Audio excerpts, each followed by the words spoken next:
Capítulo 2. O problema.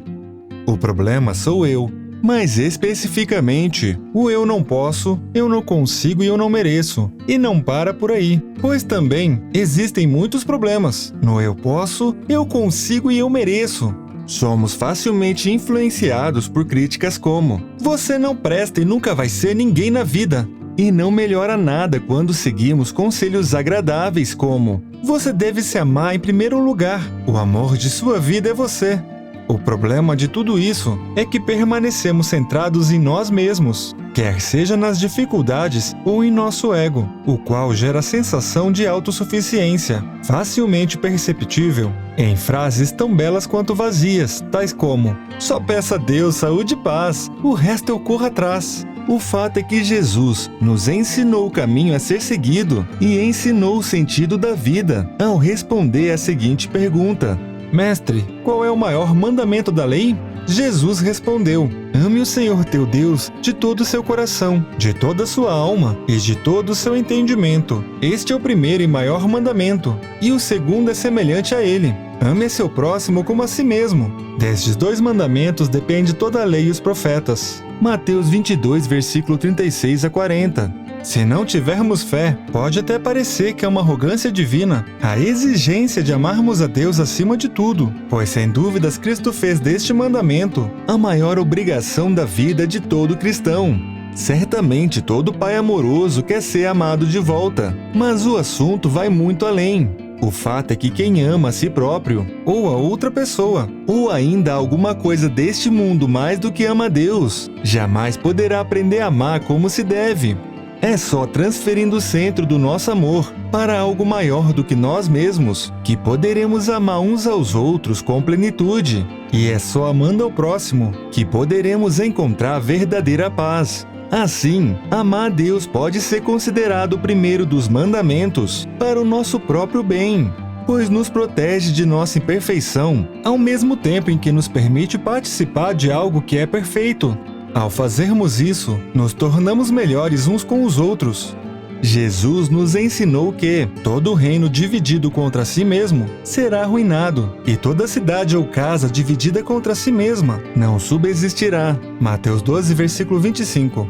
De fato, é assim que funciona. Quem ama a si mesmo acima de tudo, jamais vai amar o próximo como se deve. Quem ama o dinheiro ou o poder em primeiro lugar, tende a odiar muito mais do que amar. Quem ama outra pessoa mais do que se deve, tende a mergulhar em uma admiração destruidora, pois isso gera ações egoístas. Já quem ama Deus acima de tudo, inevitavelmente, vai buscar manter um relacionamento contínuo com Ele. Afinal, ninguém quer ficar longe daquilo que possui de mais precioso. E nesse rumo, aprenderemos o que ele gosta, o que odeia, como costuma agir e o quão é misericordioso e justo. Conhecer a perfeição não nos torna perfeitos, mas sem dúvidas nos faz melhores. Se o primeiro mandamento é amar a Deus acima de tudo, e o segundo mandamento é amar o próximo como a si mesmo, podemos concluir que o nosso maior dever é simplesmente amar. E o melhor de tudo é que o amor, ao ser colocado no centro do nosso querer, também passa a dar sentido à vida. Caso não tenha pensado nisso antes, pare por um momento e curta o prazer gerado em saber que não há nada mais importante e ao mesmo tempo não há nada melhor do que amar. Assim, a nossa maior obrigação é também o que existe de mais precioso. O amor não é apenas o sentido dessa vida, mas também da eternidade, conforme a Bíblia nos ensina. Deus é amor. Todo aquele que permanece no amor permanece em Deus, e Deus nele. 1 João 4, versículo 16. Deem graças ao Senhor, porque Ele é bom, e seu amor dura para sempre. Salmo 136, versículo 1. Paulo ensina, com maestria, a importância do amor nos dizeres: ainda que eu tenha o dom de profetizar e que conheça todos os mistérios e toda a ciência, ainda que eu tenha tamanha fé a ponto de transportar montes, se não tiver amor, eu nada serei.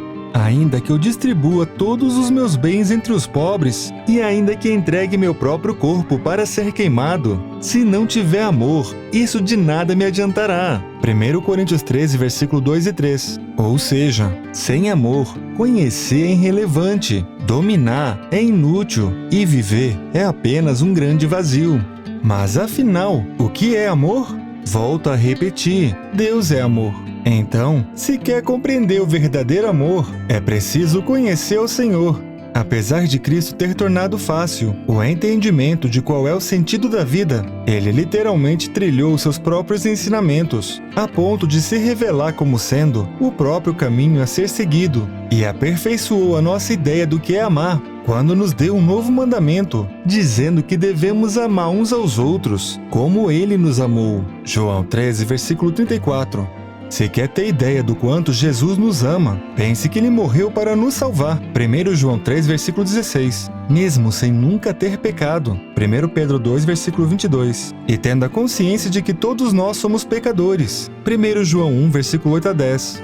À primeira vista, um amor tão grande e perfeito pode parecer pesado para quem o recebe. Mas é justamente o contrário. Quando entendemos a graça que nos foi oferecida, o peso deve desaparecer e em seu lugar deve brotar gratidão e ainda mais amor. Porém, isso é assunto para os próximos capítulos. Se Deus está em primeiro lugar em sua vida, então o deixe ser soberano. A verdade é que sem Ele, quase sempre seremos induzidos e induziremos uns aos outros ao erro, até a completa exaustão.